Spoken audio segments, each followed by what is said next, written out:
Hello students, आप सभी का आपके अपने चैनल सरल हिंदी में स्वागत है।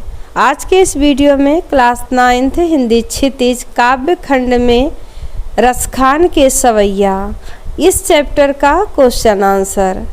पहला प्रश्न है, ब्रजभूमि के प्रति कवि का प्रेम किन किन रूपों में अभिव्यक्त हुआ है? उत्तर है, कवि ने अपने आराध्य श्री कृष्ण की जन्मभूमि के प्रति गहरा लगाव प्रदर्शित किया है। वे कहते हैं कि अगर उन्हें अगला जन्म मनुष्य के रूप में प्राप्त हो तो वह गोकुल के गांव के ग्वाले के रूप में रहना चाहेंगे। यदि उनका अगला जन्म मनुष्य न होकर पशु हो जाता है तो वे गायें बनकर वासुदेव की गायों के बीच रहना पसंद करेंगे। उन्हें यदि अगला जन्म पत्थर के रूप में प्राप्त हो तो वह उस गोवर्धन पर्वत पर रहना चाहेंगे जिसे श्री कृष्ण ने अपनी उंगली पर छत्र के रूप में धारण किया था। और यदि पक्षी बने तो वह यमुना नदी के किनारे कदम्ब के पेड़ की डाल पर रहना चाहेंगे। अगला प्रश्न नंबर 2 है, कवि का ब्रज के वन, बाग और तालाब को निहारने के पीछे क्या कारण है? उत्तर है, कवि का ब्रज के वन, बाग और तालाब को निहारने के पीछे आत्मीय तथा सुखद कारण है। जब ब्रज के वन, बाग, तालाब या अन्य जगहों पर कृष्ण विचरण करते होंगे तो उनमें कृष्ण से संबंधित यादें निहित हो गई होंगी। इसलिए कवि इन सब चीज़ों को देखकर आत्मीय सुख प्राप्त करते हैं तथा वे स्वयं को धन्य समझते हैं। अगला प्रश्न नंबर 3 है, एक लकुटी और कामरिया पर कवि सब कुछ न्यौछावर करने को क्यों तैयार है? उत्तर है, प्रस्तुत पाठ के कवि रसखान के अनुसार श्री कृष्ण उनके परम पूज्य देव हैं। कृष्ण के द्वारा धारण किए गए कंबल और पकड़ी हुई लाठी के प्रति कवि मंत्रमुग्ध हैं। कृष्ण उक्त रूप में कवि के मन में अत्यधिक सुशोभित हो रहे हैं। कृष्ण का यह रूप कवि को इतना पसंद आया कि वे अपना सब कुछ न्यौछावर करने को तैयार हैं। अगला प्रश्न नंबर 4 है, सखी ने गोपी से कृष्ण का कैसा रूप धारण करने का आग्रह किया था? अपने शब्दों में वर्णन कीजिए। सखी ने गोपी के सिर के ऊपर मोर का पंख, शरीर पर पीतांबर ओढ़े और हाथ में गायों को चराने की लकड़ी या लकड़ी लिए ग्वाल बालों के साथ वन में विचरण करते हुए गोपियों के घर से माखन चुराकर खाने वाले कृष्ण का रूप धारण करने का आग्रह किया था।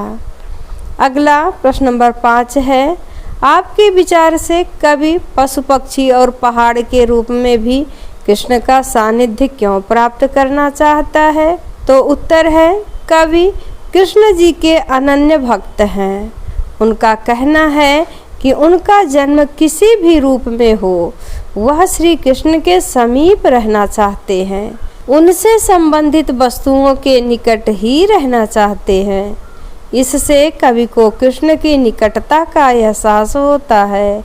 इसलिए कवि पशु, पक्षी और पहाड़ के रूप में भी कृष्ण का सानिध्य प्राप्त करना चाहता है। अगला प्रश्न नंबर 6 है, चौथे सवैये के अनुसार गोपियां अपने आप को क्यों विवश पाती हैं? तो उत्तर है, कृष्ण के बंसी की मधुर धुन, उनके द्वारा गाए जाने वाले गोधन के गीत और उनकी मादक मुस्कान से उत्पन्न सहज आकर्षण के कारण गोपियां अपने को विवश पाती है। अगला प्रश्न नंबर 7 है, भाव स्पष्ट कीजिए। कोटि की एकल धौत के धाम, करील के कुंजन ऊपर बारों। खा माई रिवा मुख की मुस्कानी, सम्हारी न जई है न जई है न जई है। तो सबसे पहले का भाव है, कोटि किए कल धौत के धाम, करील के कुंजन ऊपर बारों। रसखान ब्रज की झाड़ियों को सुंदर महलों अट्टालिकाओं से श्रेष्ठ और महान मानते हैं और उसे ही पाना चाहते हैं, जिससे कृष्ण के प्रति अपने प्रेम और निष्ठा को प्रकट कर सके। कृष्ण से जुड़े स्थानों पर रहने से कवि को महलों में रहने से ज़्यादा संतोष और शांति मिलती है। अगली पंक्ति, मायरी वा मुख की मुस्कानी, सम्हारी न जई है न जई है न जई है। इसका भाव है, दी गई पंक्ति का तात्पर्य यह है कि जब कृष्ण गोपियों की ओर देखकर मुस्कुराएंगे तो उस समय उत्पन्न होने वाले आनंद को संभालना असंभव हो जाएगा। अगला प्रश्न नंबर 8 है, कालिंदी कुल कदम्ब की डारन में कौन सा अलंकार है? देखा जाए तो कालिंदी कुल कदम्ब की डारन इस वाक्य में का वर्ण को एक से अधिक बार दोहराया गया है, जिस कारण इसमें अनुप्रास अलंकार है। अनुप्रास अलंकार का लक्षण क्या है? जहाँ एक ही वर्ण की आवृत्ति होती है, यानी एक ही अक्षर बार बार आता है, वहाँ अनुप्रास अलंकार होता है।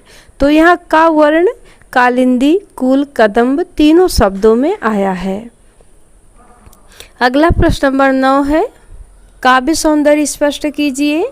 या मुरली मुरलीधर की अधरान धरी अधरा न धरोंगी। उत्तर है, उक्त पंक्ति का काव्य सौंदर्य निम्नलिखित है। सबसे पहले भाव सौंदर्य, गोपी अपनी सखी के कहने पर श्री कृष्ण के समान ही वस्त्र आभूषण धारण तो कर लेगी, पर वह श्री कृष्ण की मुरली को अपने होठों पर नहीं रखेगी। इस पंक्ति में गोपी का मुरली के प्रति ईर्षा भाव प्रकट हुआ है। और दूसरे पार्ट में शिल्प सौंदर्य है। नंबर 1, काव्यांश में ब्रज भाषा की मधुरता निहित है। नंबर 2, काव्यांश रचना सवैया छंद में है। नंबर 3, आ तथा रा वर्णों की आवृत्ति के कारण अनुप्रास अलंकार है।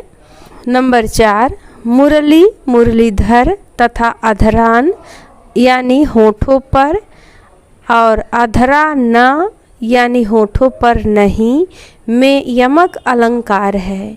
इस सेंटेंस को मैंने क्लासरूम में भी क्लियर किया था। मुरलीधर यानी श्री कृष्ण, मुरली बांसुरी, अधरान यानी होठों पर, श्री कृष्ण अपने होठों पर जो रखते थे, और अधरा ना यानी होठों पर नहीं, गोपियों के लिए प्रयुक्त हुआ है।